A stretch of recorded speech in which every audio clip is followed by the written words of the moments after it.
A gust of wind tussles the leaves in the forest. Charlotte is heading west, as far from the temple as possible. If she gathers some supplies, perhaps she could reach the coast. Her mother once told her about a dream she had of sailing west across the ocean, to another world. Perhaps Charlotte could leave this hateful place behind and find a new home. A branch cracks behind her. She turns around, instinctively holding Victor closer to her chest. Is someone following them? She hurries onward, reaching a stony bridge leading to a village on a mossy hill. It is risky to stop the village, but she needs supplies. Charlotte places Victor in the scarf wrapped around her torso. He is too weak to move, too weak to speak. What the Black Cloaks did to him in the temple changed him.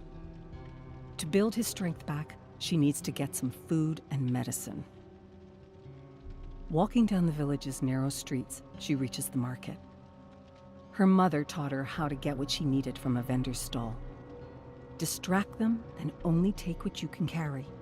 Leave before you are noticed. Better to be safe than captured. She spots a vendor selling herbs and ointments. Medicine is a priority. Charlotte pulls her hood over her face and approaches the stall slowly. Then she waits for an opportunity. When the vendor turns to address another customer, she extends her arm and snatches a few vials.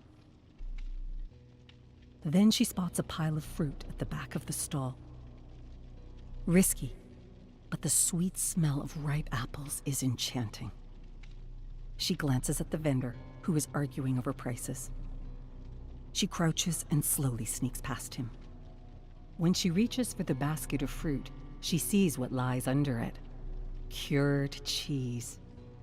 She grabs a large piece and shoves it in her bag with a few apples. Then she crouches under the stall and exits the opposite way she came in, leaving the vendor behind. Walking hurriedly, she heads down the street where beggars are kindling rubbish. Despite the stink, the warmth of the flames feels good. Suddenly, a heavy hand falls on her shoulder. A towering man with a bow in his hand is staring down at her. He smiles menacingly. Hunters were talking about you. You're gonna make me a rich man. Charlotte kicks the burning pile of garbage and embers spill on the ground, igniting a puddle of wine. Panic spreads faster than flames as several villagers push the beggars who are trying to stamp out the fire. Amid the commotion, Charlotte darts off, but the menacing villager snatches her bag, bringing her to a full stop. Panicking, she tears the strap of her bag and lets its contents spill onto the ground. Then she runs at full speed until she reaches the stony bridge. Looking over her shoulder, she sees black smoke billowing from the village. Her stomach churns. She once saw a face licked by flames before, cheeks charred like crisp leaves. She bites her tongue, trying to repress the memory. She cannot slow down. The villagers could be on her chase. She heads into the woods, running until she could no longer smell smoke in the air. Charlotte reaches a muddy patch in the woods. Going further this way would leave a trail. Right now, she could not risk it. One of the villagers could be tracking them. The river is the safer route, since it would leave no trail behind. She steps into the icy water, her oversized boots splashing around. In seconds, her clothes are drenched. When the wind howls, her freezing flesh is set ablaze. After several hours of trekking in ice-cold water, she reaches the bottom of a colossal waterfall, the end of the road. A plateau lies above, midway between the river and the top of the waterfall. It would make for a difficult climb, but it is possible. If she reaches this plateau, the view would allow her to spot any villager on her trail. She could sleep soundly for the first time in weeks. Looking down at Victor wrapped in her scarf, she sees how pale he looks. They both need their rest. Charlotte examines the rock wall surrounding the waterfall, looking for holds and grips in the boulder's shapes. Then she tightens her scarf around Victor to keep him in place. She reaches the cliff and grabs the rock wall.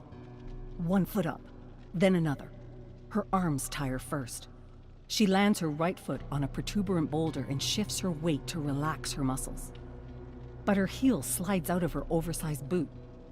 Ignoring her aching arms, she holds onto the cliff, pushing her foot hard against the boulder to force the boot back on. But the boulder shifts under the pressure and comes loose. Suddenly, there is nothing but air under her right foot. The boulder tumbles down the cliff along with her boot, plunging into the river. Charlotte's arms are shaking and she cannot move. Her fingers are slipping away one by one. Soon she will tumble down just like that boulder and plummet to her death. Her breathing becomes ragged. Is this the end? She promised Victor she would save him, that one day they would be free. Is this the best she could do? A brutal plunge to their death? No, she promised him. She would save him, like she saved Mama. Charlotte closes her prickling eyes. Her last finger is slipping. Charlotte feels something cold against her shoulder. She opens her eyes and sees Victor's hand there. That is their signal. He would tap her shoulder when he needed something. She would hold his hand when she needed his attention. But he is too weak to move. Did he change position when the boulder slipped from under her? Unless he is afraid, like her. Maybe he is begging her to save him. Charlotte inhales deeply, ignoring her burning arms. She looks up and sees another large boulder to her right, a bit higher. If she lunges, she could reach it. But one false move and she would land in the river, her head smashed on rocks. Her heart is beating wildly, but she is no longer paralyzed. Victor needs her, and she would do anything to save him. Digging her nails into the rock wall, Charlotte pulls with all her might and jumps. As she lunges into the air, her heart drops. Then her right foot lands on the higher boulder, which instantly shifts from under her. Terrified, she realizes that she is falling, slowly. Frantically grasping at the wall, she sways her arms, ignoring the sharp rocks tearing and burning her flesh. She closes her eyes as she slides down, but her right arm finds a grip, bringing her fall to a stop. As she holds on, her right foot lands on something solid, and she carefully shifts her weight on it. Her ears are ringing wildly, and her whole body is pressed against the jagged edge of the cliff. She looks over her shoulder at Victor. He is cocooned in her scarf, safely. Gritting her teeth, Charlotte looks up. The edge of the plateau is about a toise high. She can do this. Charlotte finds a grip for her left arm. Then she pulls, 1 foot up, then another. On and on for what seems like an eternity.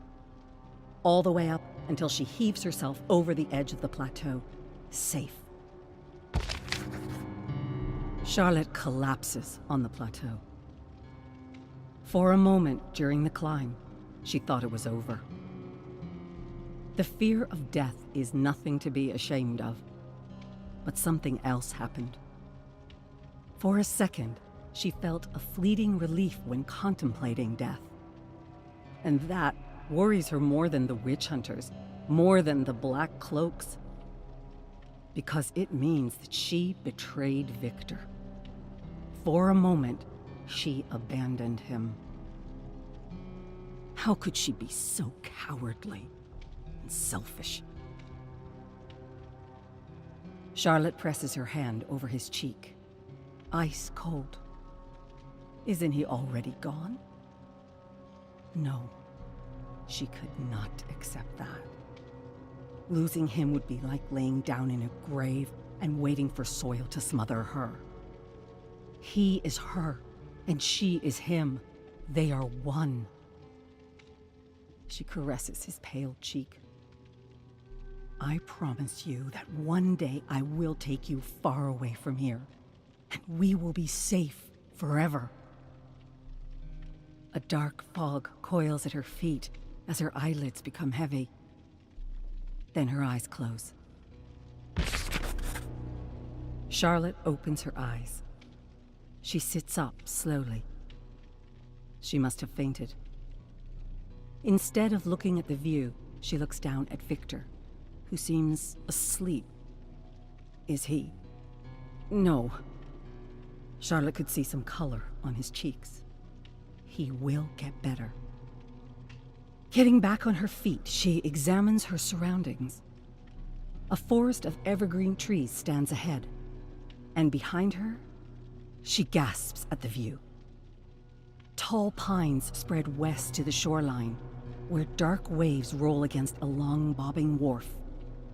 A harbor of ships heading west. To admire the ocean view, Charlotte sits on a bed of soft branches. The sun is setting, spilling blood into the sky. She loosens her scarf, unveiling Victor's face so he can see the boats. She reaches for his hand and grabs it, ice cold and limp. Charlotte stifles a sob. Everything is fine. Victor is just weakened by their journey. He is still here with her. Tonight they will rest, and he will get better. Below, large ships are sailing toward the misty horizon, heading further west. They remind her of her mother's dream. When the Black Cloaks were doing their worst to her, she held on to her mother's words. Charlotte never honestly believed in her mother's dream of sailing west. It was just a beautiful escape. But now it is time to believe. A new dream for a new life. Charlotte takes off her hat and wraps it around Victor's hands. Do you know what lies beyond the horizon? Mama told me once. She dreamt of that place just before she fell sick. She said that there is another world across the ocean. A place with clean rivers and sweet syrup dripping from the trees. A whole other world for us to be free. Do you see that big ship below? No answer. Maybe Victor is afraid of dreaming aloud. Some dreams are too delicate to be spoken, but not hers. Charlotte brushes off a drop of rain from Victor's pale brow. Everything will be all right, Victor. Just imagine the voyage with me. One day, we will sail far away from here. We would sleep in a bed made of ropes suspended in the air. Each rolling wave would swing our bed from side to side, lulling us to sleep. After a few weeks, we'd reach land. Then we would find a little house by a creek. In the morning, we would work in a field of golden crops. Each day, we'd drink the sun and eat the moon, and no storm would hit us. No men would burn us. No monsters would hurt us. We would live together, free. Our lives would be so normal, you would miss our adventures. Maybe one day you'll even miss this view. I promise you, one day we will be free. We'll find a place where we belong. All three of us. Her voice breaks. No, they could never be all three again. Their mother is gone.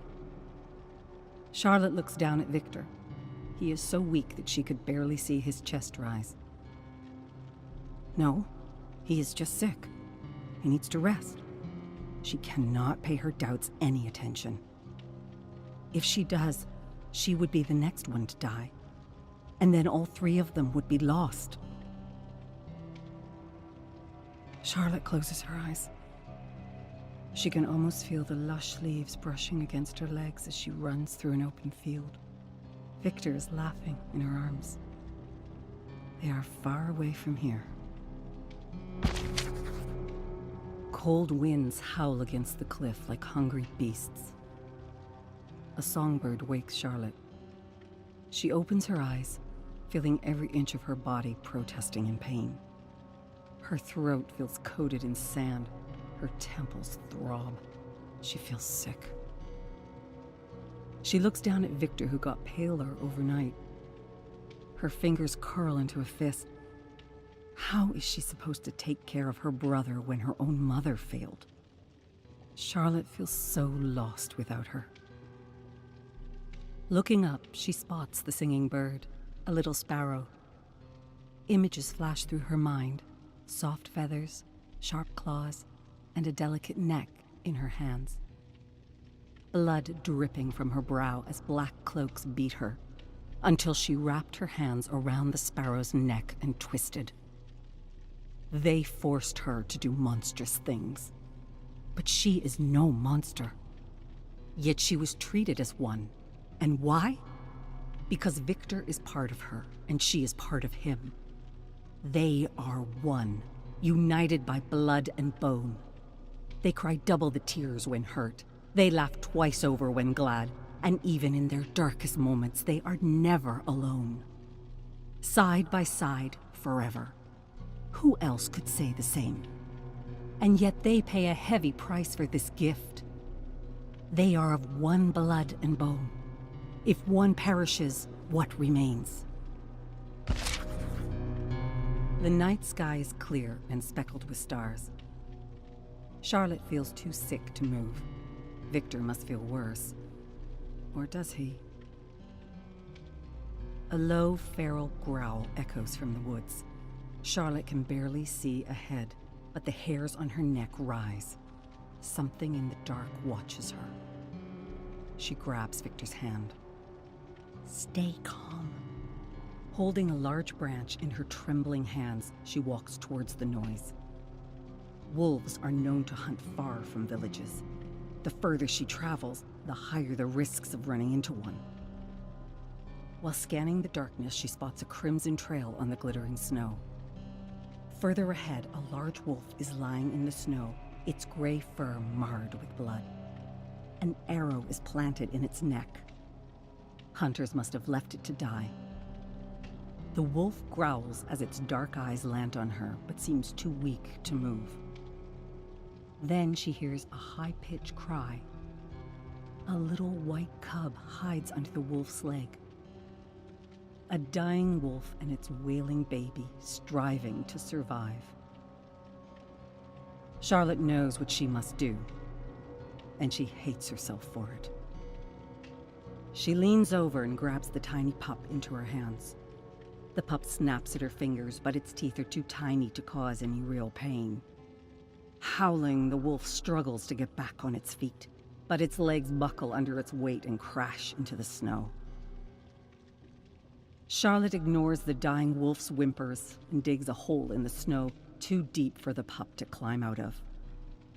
When Charlotte's own mother screamed in agony, she wished someone would have ended her suffering. Charlotte approaches the pup's mother with trembling hands. The wolf growls as she grabs the arrow. In one swift motion, she pulls it out. The wolf howls in anguish and collapses. The cub cries in response, frantically digging itself out of the snow. Charlotte waves her branch at the pup and screams. "Run! Run!" The pup growls weakly, then darts off into the night. Charlotte's vision blurs as tears mingle with the blood splattered across her face. Is she any better than these hunters? The wolf was too far gone. Such unnecessary pain was cruel. And the hunters would have trapped its pup if it remained close. A life of captivity with its mother's killers. No, Charlotte did them both a mercy. She knows what it is like to be captured by such monsters. Charlotte's tears would not stop. Her remorse for killing the wolf triggered a growing tightness in her chest. 2 years ago, she would never have been able to kill another being. And yet, is it humane to watch an innocent being suffer cruelly to death? She would have preferred walking away, but she knows better. Her mother's suffering taught her better. When her mother was captured by witch hunters, Charlotte convinced herself that there was nothing she could do. But it was not entirely true. The hunters slept in a wooden shed behind the church near the woods. The shed was so old and dry, a spark could have sent it blazing. And yet she did nothing but wait for the trial. Then she had to watch her own mother burn to death. There had been other missed opportunities to prevent the suffering of innocents. Every time her mother's voice held her back. Let no one pull you so low as to hate them. In the end, you will hate yourself most for it. But Maman is gone now. Charlotte watched the flames melt her face as she cried out in agony. Now Victor is all she has left. She looks down at him. His cheeks have a bluish hue. Maybe he has passed the point of no return. Isn't she? No, he will get better. They are one, united by blood and bone. He would never leave her behind. A loud noise wakes Charlotte at dawn. A pile of ashes lies at her feet, the fire long gone. Something cracks behind her. A tall man emerges from the tree line. She remembers him, the villager who tore out her bag at the market. He raises his arm, revealing his bow. Charlotte's heart drops as she sees him draw.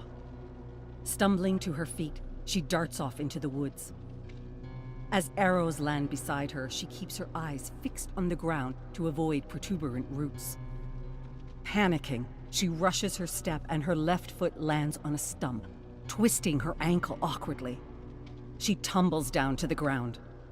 An arrow lands next to her face, slicing her cheek. Charlotte stifles a scream as she gets back on her feet. Her ankle is throbbing painfully. Then something sharp stabs her leg, and everything slows down. Falling to her knees, she looks down and sees an arrow planted in her calf. A jolt of electricity courses through her. She screams in agony. Panting, she looks down at Victor. His eyes are blank, as if ready for death. She promised him.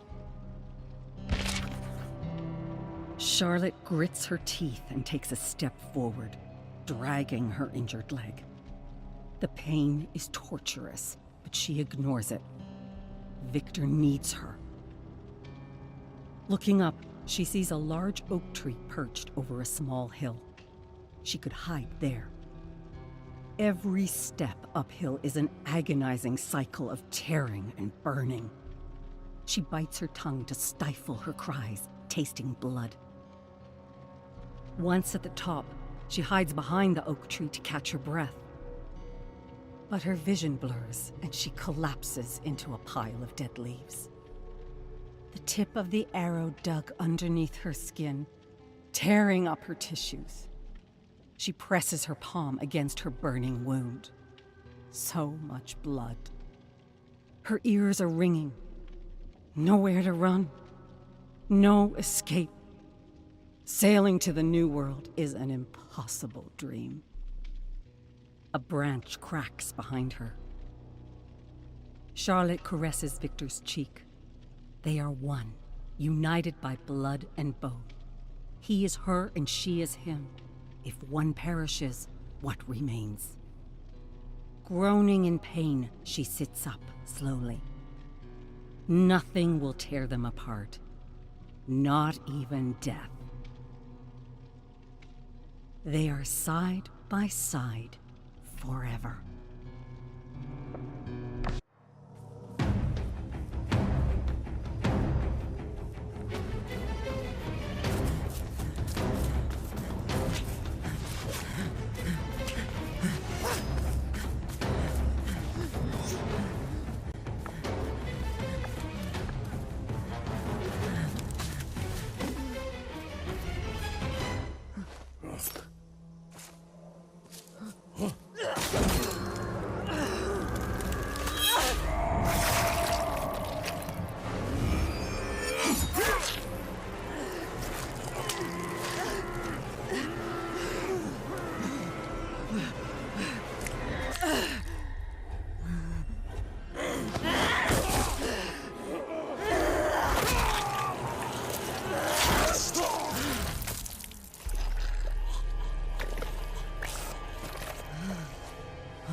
The old pub erupts in drunken screams and laughter as patrons drink ale, play darts, and watch football on the flat-screen television above the bar.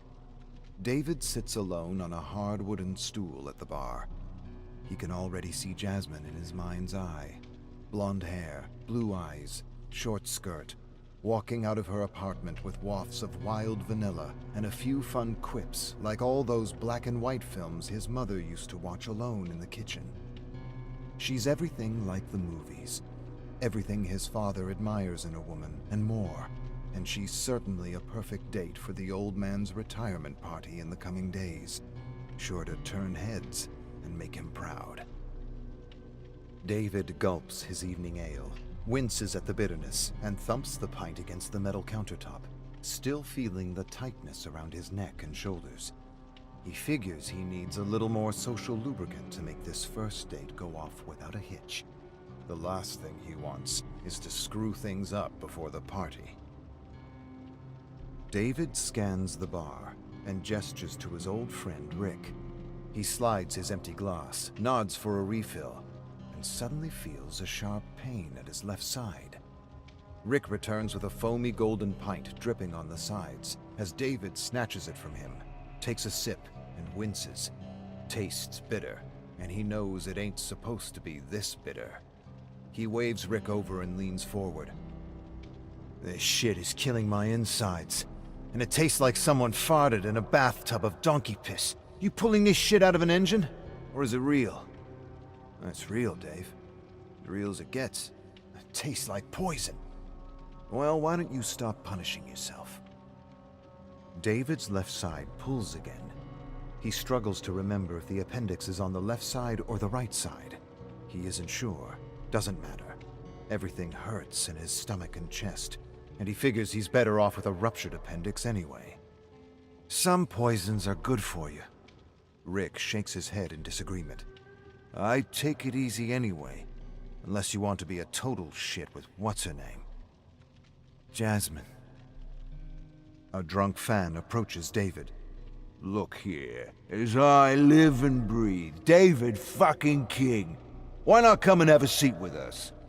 Ignoring him, David looks up at the football match. I just want to be alone right now. Another time. Come on. Won't you take a few seconds for a fan? David locks eyes with Rick, but doesn't look at the drunk brute at his side. I appreciate the invitation, but I'm kind of going through a rough patch. That's why I'm alone. So please. The drunken fan jabs him in the shoulder. I gotta ask, what did that referee call you that upset you so much? You have shit in your ears? Get away! The fan jabs David again. David catches the finger, snaps it against the joint, and takes another sip of donkey piss as the agonized fan falls to his knees, screaming bloody murder. Rick quickly gestures to a giant of a man who escorts the drunken fan and his entourage out the door before all hell breaks loose. Then he shakes his head at David. One day you're gonna pick a fight with the wrong guy. I told him I wanted to be alone. There was probably a better way to tell him, unless that was about something else. I broke his finger. Nothing more to make of it. Rick's eyebrows furrow. Come to think of it, you never did tell me. Tell you what? What happened with the ref? David shrugs and shakes his head. He said the wrong thing at the wrong time, and I lost my shit. Doesn't matter. Yeah, I can see how much it doesn't matter. David sighs at the sarcasm, and he feels Rick's eyes on him as he takes a swig, then swallows it all down. Like I said, doesn't matter. Ah, secrets. What depths lie beneath the surface, Mr. King? What depths indeed. I've known you 16 years now, and you're still a closed book. You'll tell me, eventually. Rick grabs his empty glass and walks away. David feels his lips and tongue growing heavier and heavier with every pint. He continues to brag about his new white shirt, his new cologne, and his new friend Jasmine. He tells Rick about how he met her at a fountain, where a famous photographer was taking her picture, and everyone stopped to spectate and take in her beauty. He searches Rick's face for signs of approval, but gets the sense that he's just nodding to be nice. You should have seen her. Every guy was staring at her. She was in this bikini, and the summer sun was blazing down on her. Every guy was staring at her, and she was staring at me. You said that part a few times now. Did I? Yeah. Starting to sound more like convincing than bragging. David frowns and stares into space for a long moment. Then he puts his hands into his pocket and feels the hard tape holding an old note together. I ain't trying to convince you of anything. I didn't say you were trying to convince me. Who then? Well, that's the question, isn't it? I don't understand. What's the question? Stop talking like that. Dave, why don't you stop talking like that? You come in my pub talking about supermodels and exploits you could sell to a smutty magazine, and you're good at it too. And if I didn't know you, I'd buy it. David winces and turns away. So here you are talking about how happy you are while you're frowning and breaking fingers, and ready to take down the first one who talks to you wrong. And you're probably the only one getting in your own goddamn way. You don't jab people in the arm. You just don't do that. You can believe you're happy if you want to. But from where I'm standing, you're the most miserable bastard in Manchester, and I care too much about you to let you think you've got me fooled. There you go, trying to psychoanalyze me again. Probably going to link me to some obscure historical idiot nobody remembers that you read about in one of your dumb books. Rick shakes his head. There you go, making light of something serious when a friend just wants to know if you're okay. There you go, being melodramatic when a friend just wants a drink. Dave, I'm sure she's a nice girl, but you know what I say? Screw her. Don't go. Stand her up and do what you really want to do. Stop talking out your ass. Rick leans closer to him. I'm serious, Dave.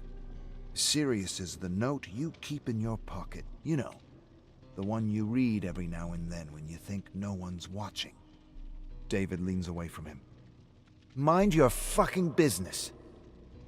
Touch a nerve, did I? David drains the pint, wipes his mouth, and staggers off the stool. I'm fine.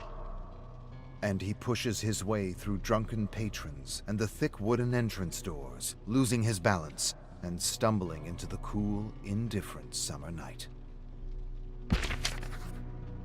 David senses someone following him as he hobbles past the alley beside the pub. He turns to see the disgruntled Fan and his entourage of idiots. They yell and joke and bark curses at him. It's all a jumble of words to him, but he gets the tone and the general intention. The Fan approaches him with a crooked finger. You should be thankful people remember you at all, you pathetic excuse of a human. The only reason they remember you is because you pissed your career away in a single flush. David feels the blood boil up his neck and doesn't even realize he's unleashing a flurry of punches until it's too late. He stops to wipe the blood off his fist as an idiot tackles him into the dark alley. Another idiot charges him with a scream and smashes him into a brick wall. David kicks off the wall and pushes them both into a dumpster. He whirls to punch another idiot who instantly hits the ground with a thud. Several others attack him. He stands his ground and dishes out pain and soaks up punishment until they collapse.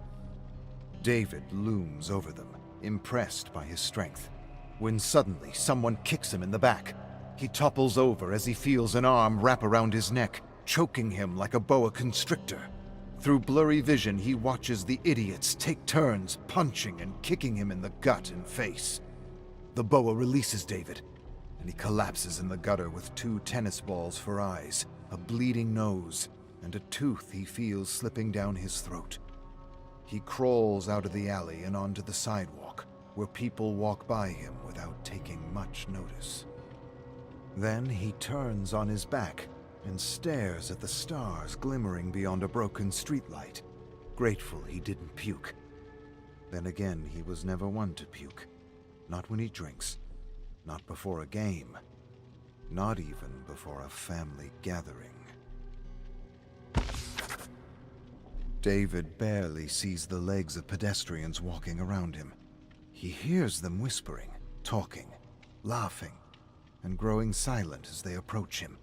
Once or twice he heard whispers about seeing if he needed help, but the whispers soon faded, and in the end, no one helped him. He didn't want help anyway. He stares at the blurring and fading stars and wonders what his life would have been like if he had just been like his parents. Then it dawns on him. He doesn't even know what that means. He doesn't know who they are. He knows aspects of them, the status, the facade, the bullshit, but not the real them, not the secrets and affairs and addictions. As David stares at the darkness above, he hears a woman tell her husband they should really do something about the poor, beaten man bleeding on the sidewalk. He sees their blurry shadows looming over him as they stare at him with concern. He hears a few more whispers, and then they move on with their hurried lives. Through the mist in his mind, he remembers a story of how someone died of a heart attack at a stadium because not one person stopped to see if the crumpled man on the ground clutching his phone for dear life was okay. One phone call would have saved his life. Rick told him that story a while back. He can't remember when or why, but he had many useless stories he collected from friends and clients that he repurposed for small talk. David closes his eyes for a moment. He breathes deeply and takes in the floral notes of his cologne like soft petals drifting on the night breeze. He's glad his nose still works and that he's not having a heart attack, even though he feels as though someone kicked his heart out of his chest. David feels someone lying down beside him. "Someone told me you were out here enjoying the breeze." He recognizes Rick's voice, but doesn't respond. "Nice night. I have never seen a night quite like this one before." David sighs. "Go away. Please." Rick ignores him. "Kinda hard on the back, but looking at the stars seems to balance things out. Please. Look at those clouds. There's a storm coming. Better enjoy it while we can." David turns to Rick and looks at him through puffy slits, but doesn't say anything. "You know, coconuts kill more people than sharks. I looked it up because someone told me this story about a couple who had been together for years. The woman always wanted her husband to go into the water while on vacation, but he was terrified. He didn't want to be eaten by a shark. They go to the same place for 20 years, and he never goes in the water. Then for her 60th birthday, he decides he's going in. She's happy, and he's pumped. But as he walks to the beach, a coconut falls on his head, dies right there on the spot. You'd think that would have been what she remembered. She had been a customer for years, and she never once talked about the coconut. Someone else told me about it. She told me about all the other things, but not that. And she used to make me jealous, 'cause I think people who know who they love are the luckiest people in the world, mightier than the mightiest in a wasteland of broken hearts." David clears his throat. "Is that story supposed to cheer me up?" "I'm not trying to cheer you up. I'm telling you that I'm jealous of you, Dave. And I'm not talking about Jasmine or the others." "There you go, assuming things you don't really understand." I understand you. I understand love. And I know enough to know it's not something you squander, even if in the end there's a cosmic coconut waiting for all of us. David closes his eyes. Rick laughs softly. Her story would have made a pretty good movie. Except for the coconut ending. That would probably have to change. David sighs heavily. And through a growing thickness in his throat, he whispers for Rick to leave him alone. To just leave him alone. David opens his swollen eyes to find Rick staring at him. I had this regular who stopped coming to the pub a few years back. Found out she was in jail. Imagine that. Jail. Murder. Matter of the heart. She discovered her husband was in love with another woman, so she lured him to their country home, drugged him with sleeping pills, boarded up the doors and windows, and set it on fire while he slept. He woke up and tried to smash his way through the boards, but she was waiting for him with a hammer as he tried to climb through the busted and burning wood. Whack, whack, whack. She smashed his arms, hands, shoulder with the hammer until he could scarcely move. All that remained was a terrible mess of a man trying to squeeze through busted boards with thick black smoke pouring past him like molasses. She stands there watching him dripping, burning, breathing, screaming, begging, and doesn't move until the police arrive. David turns away from Rick, but doesn't say anything. Her husband cheated on her before, and it didn't bother her, but this time, well, this time, he was in love. That would make a good movie too. Only she wouldn't kill him in the end, and he'd probably realize he was just going through a midlife crisis. I never met someone I'd kill or die for, and I sometimes wonder what that would feel like. If I could do something like that. David feels Rick's eyes on him. I think my longest relationship was 1 year. I was told my ego gets in the way and that I don't like compromise, and that's true. But what's also true is I haven't met anyone who made me want to compromise. David takes in the sounds of pedestrians walking past them. You know, one client once told me that wolves either move in packs or alone or in a couple. Did you know that couples form such a strong bond that when one dies, the other dies seconds after? As though wolves can just shut off life's switch whenever they want. One soul following the other into the next world, if you believe in that kind of thing. David turns to face Rick. Please, I don't want to talk. One more story, then I'll leave you. It's a true story that happened 100 years ago, in a time when this kind of story wouldn't have even been told. I don't remember how they met, but when Richard and Will first laid eyes on one another, they fell in love. And they kept their love a secret, because back then, you could be hung for, well, for not loving like the rest. David feels a sudden warmth rising up his neck. They had secret lives, but eventually they were caught. And while so many lied, trembled before the executioner, they refused to lie about what they had found in each other. With the noose around their necks, they were given another chance to repent. But they didn't. Instead of fear, there was only love. And Will grabs Richard's hand and kisses it as the executioner pulls the cart from beneath their feet. David's puffy eyes drip with tears as he sees the two lovers dangling from the gallows. He wants to say something, but feels an invisible noose tightening around his neck, choking him, preventing him from unburdening his heart. That would make a great movie. David's lips tremble.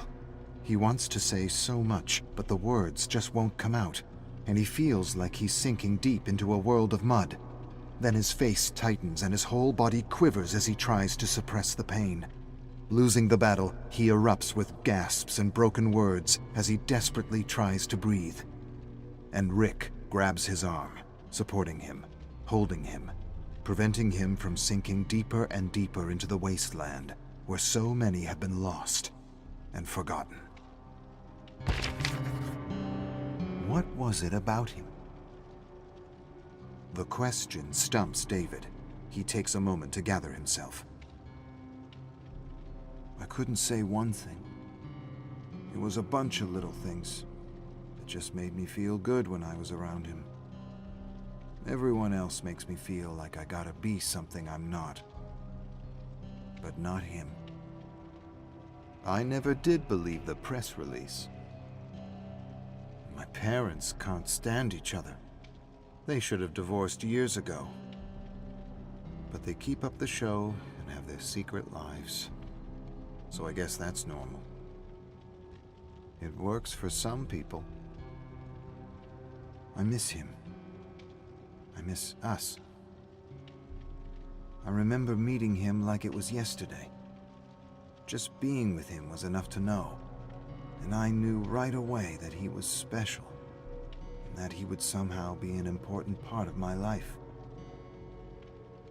We met at music camp. I was 7 and didn't want to go. Ironically, my mother forced me, and I guess in a way she's the reason we met. I couldn't play any instrument, but Tristan was something else. I liked listening to him play the piano. At first, my mother was happy. I had a music friend. Maybe I would end up a violinist. I guess she figured things out faster than I did, because next thing I know, she forbids him from coming over. She gave some excuse about his family being of improper standing.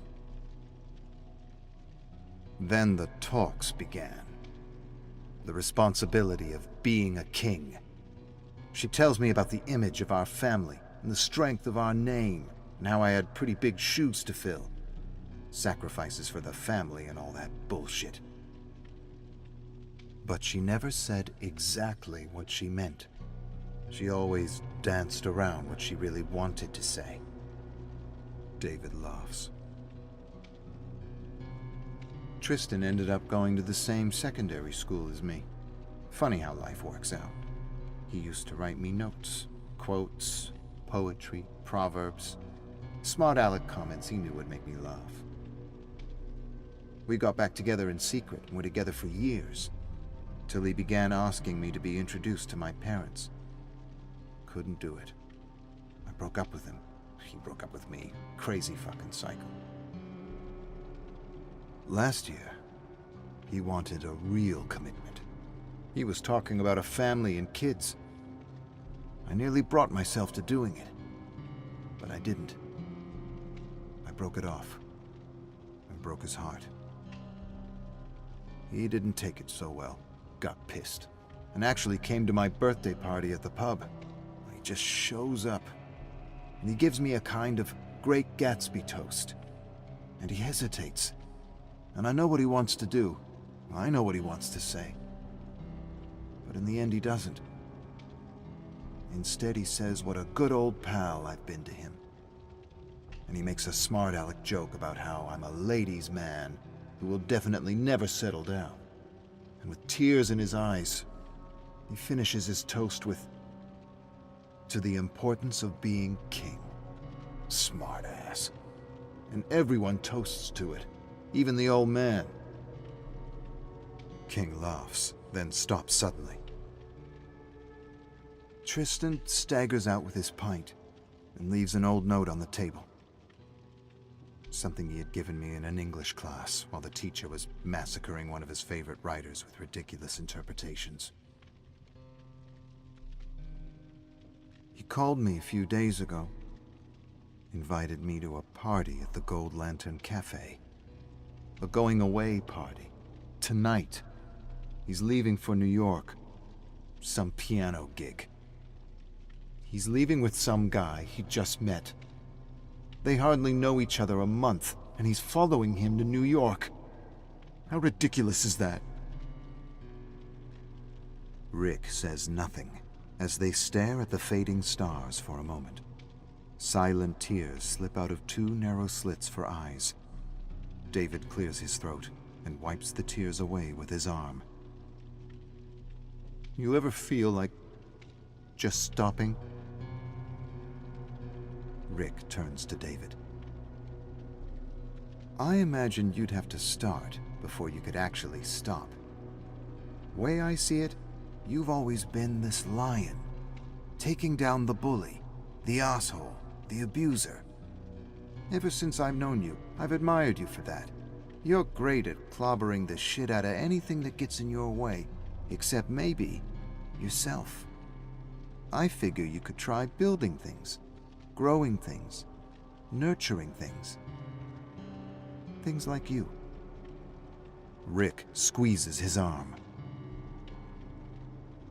You're a lion, Dave. And as much as you're going to hate me saying this, you're a circus lion tethered and dressed up like a clown. You need to tear the rope and the costume with your own claws and teeth if you ever truly want to know what it's like to be you. You want to stop something? Stop jumping through hoops. Stop being the clown and just be the goddamn lion you were born to be. You're about to regret something for the rest of your life, and you know it. David stares into space. Rick squeezes his arm again. Way I see it, you owe someone a toast. Oh, you're an idiot if you think I'm just gonna walk over there and crash his party. You're an idiot if you don't run. David charges down the street and pushes his way inside the cafe. Scanning the room, he doesn't see Tristan or his party. He yells at a waitress from across the room, and to his horror, she tells him Tristan already left for the airport. Her words stun him like a slap in the face. He's too late, and his whole world is spinning out of control. He takes a moment to gather himself. Then he decides and rushes out into the street, screaming wildly for a taxi. A taxi pulls to the curb. The driver looks at David, hesitates, then starts the meter and steps on the gas. Next thing David realizes, he's bolting down the highway, rehearsing what he's going to say to Tristan. He struggles with ideas and words, and feels nothing he comes up with is good enough. The taxi pulls up to the sliding glass doors of the airport, and David vaults out. The driver yells at him. He returns to pay him, and then rushes through the automated doors into a bustling open area. He quickly regards a monitor displaying flight departures, sees one flight leaving for New York, rushes through the terminal, but security stops him in his tracks. Can't pass without a boarding pass. David stares at him, trying to catch his breath as he processes everything at once. He tries to explain his situation, but the brute won't budge, not even an inch. David turns back and rushes to the check-in counter. He buys a business class ticket on the plane to New York. Then he runs back and passes through security. He runs faster and faster, and he's nearly there.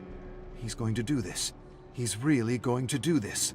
Suddenly, he smashes into an older man carting luggage who looks like his father with his salt and pepper hair and chiseled jaw. He tumbles over the ground as fear hits him like a fist, knocking the breath out of him for a moment. Just a moment. In the chaos, he notices Tristan's note on the ground. He grabs it, holds it, remembers.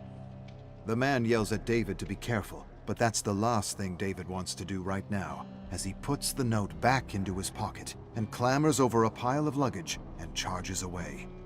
Within moments, he sees the gate, sees Tristan, laughing with his partner, happy. He freezes in his tracks. Guilt smashes down on him like a brick wall, pushing and squeezing his insides into something awful. At once, everything begins to spin as he realizes he's going to be sick. David turns on his heels, rushes to the bathroom with a hand over his mouth, and blasts through a stall to purge his stomach. Then he hobbles out and washes gunk off his face, and feels like the most selfish person in the world. His busted and swollen face sags with the sudden realization that if he loves Tristan, if he truly loves Tristan, he will let him go. Rick got into his head, and he's drunk. That's all this is about. All he needs to do right now is be happy for Tristan. To be happy for him, and go home, and sleep this crazy night off. David walks away from Gate 72 with his head in a whirlwind. He knows he isn't thinking straight, and that it's selfish to pull Tristan back into his mess. He made his bed, and now he has to fucking lie in it.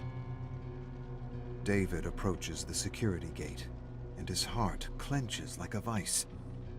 It's impossible to move. Something bigger than his doubt, his guilt and his fear won't allow him to take another step. His hand plunges into his pocket, and he turns the note over and over. Then, in a blazing flash, details of their struggle come back to him. How could he let him go? The one whose voice was the only peace he had ever known, whose laugh was the only joy he had ever experienced, whose every breath filled him with life, and whose every word challenged him to be a better man. How could he leave without even trying? Without showing him that he was, in the end, willing to do whatever it took for what they had. David realizes that if he doesn't seize this moment, he'll never know, and the regret alone would destroy him. Tristan doesn't just make him whole, he makes him real, and no one has ever had that effect on him. Suddenly, he comes alive, and turns, and fucking runs. I don't know what I'll say, but I'll say something, anything. I'll say whatever comes to mind. Maybe those 3 words from his favorite movie. Energy charges through David like a bolt of lightning, making him faster, stronger, and somewhat confident, even though he has no idea what he's going to say or do. He just runs, and his run becomes a stumbling sprint as he sees Tristan with his partner, about to board. His mouth opens in a silent scream as he stumbles and falls on his face. David? Is that you? Tristan grabs David's hand and helps him to his feet. David straightens himself and tries to look presentable despite the busted face and the mingled odor of ale, gunk, and cologne. He smells like someone puked on a bed of flowers, and he knows it. But he forgets how he looks and smells as he tries to stop his hands from shaking. He takes a deep breath, exhales, and calms himself. Then he reaches out and holds Tristan's hands firmly. Words thicken like cement in his throat, and nothing clever or poetic comes to mind. He tries to remember the line from the movie without success. Tristan's partner steps forward, but Tristan gestures for him to be patient as he pulls David aside. What's wrong, David? What the hell happened to you? David wants to tell Tristan he means the world to him. He wants to say, I love you, but instead he says, no more bullshit. Tristan mimes the words slowly, trying to understand. David says them in a whisper, again and again, as he desperately waits for Tristan to say something, anything.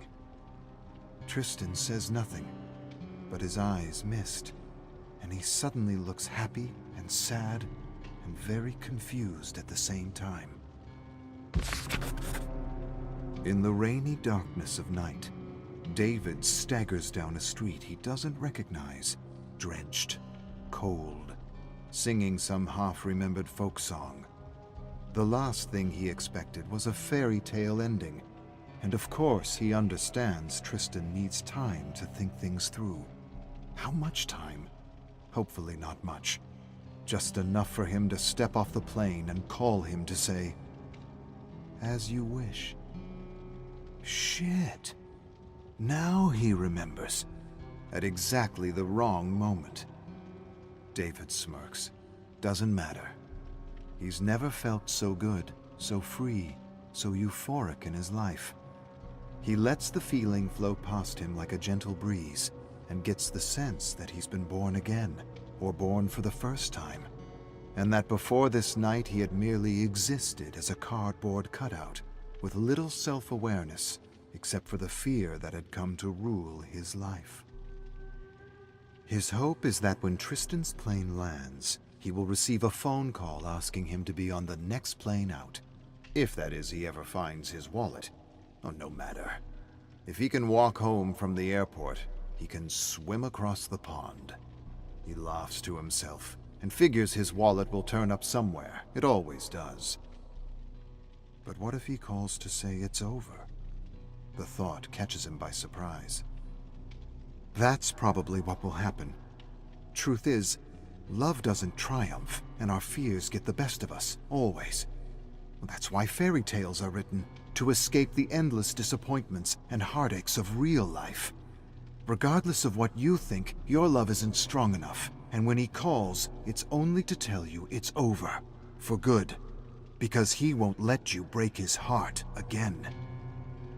David drowns the thoughts by singing louder and louder.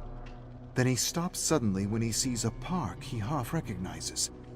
It resembles a park where he and Tristan used to sit on a bench and people watch all day. He enters the gates, and for a moment he hears Tristan's voice singing with him. He stops, looks around, but doesn't see anything through thick, slanting sheets of rain.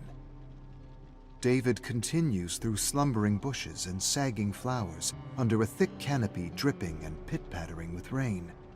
He walks ahead until he hears a soft whisper.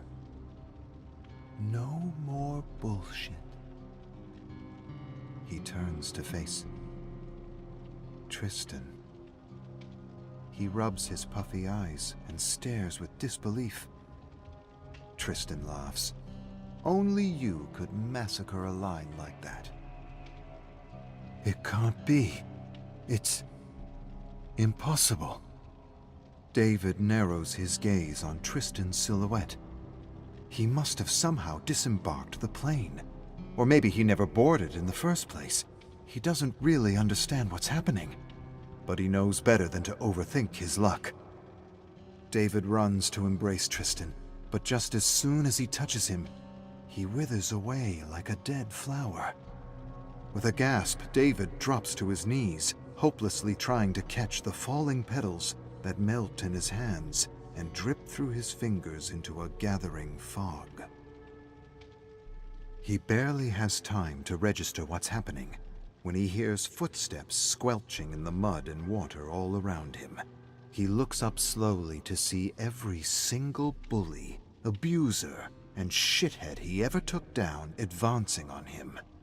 His gut reaction is to pinch himself, yet nothing happens when he does. With a deep sigh of resignation, David rises to his feet, lifts his chin, and throws himself into the fray. He tackles and swings and kicks until he's the last man standing, with slithering tendrils of black fog pulling him down into a world of darkness, untouched by the light of love.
Year 7, day 189, morning.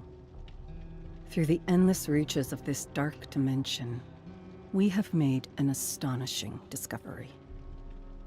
A tower like a lighthouse in a thick ocean of fog, calling out to us with music.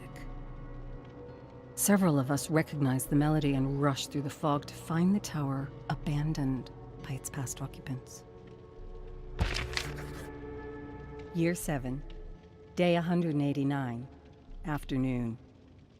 I still don't have a clear picture of who lived in this tower before, other than they enjoyed golf and whiskey and kept extensive journals of people trapped in this dimension. Year 7, day 189, night. Some are calling our temporary home Chateau Arkham. Others are calling it the Arkham Hotel, and the scriptwriter James Rich insists on calling it the House of Arkham, as it reminds him of a dime comic he once read based on a story by Lovecraft. We cleared the rooms, and I took possession of the study, where I found vinyl records and cassettes with stories and journals read by the previous occupant. The Chateau, my preferred name, has items and technology from other worlds that are quite difficult to understand. There is one contraption in the basement completely on the fritz. It emanates blue energy, and it seems to be manifesting memories from the atmosphere. I've ordered the basement off limits until we know more. Year 7, day 189. Postscript. A few of us read stories and drank a little whiskey before retiring to bed. Good stuff. Helps take the edge off. James Rich.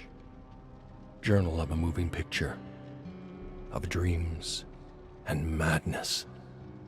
I have attempted to prepare a quick outline of what this story will be, and I'm starting to sense I will need to disregard the formula for the previous pictures I've written and attempt something new.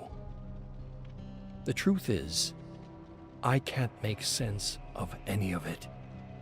It's like living in a world of boundless imagination where everything and anything can happen. That is to say, being led to this tower feels as impossible as all the faces and residual memories we've been seeing in the endless fog that seems to imprison and torment us.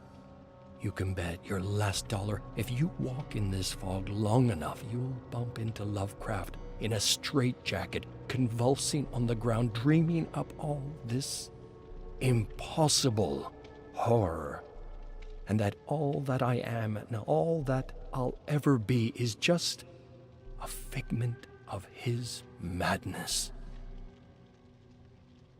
It's a strange thought.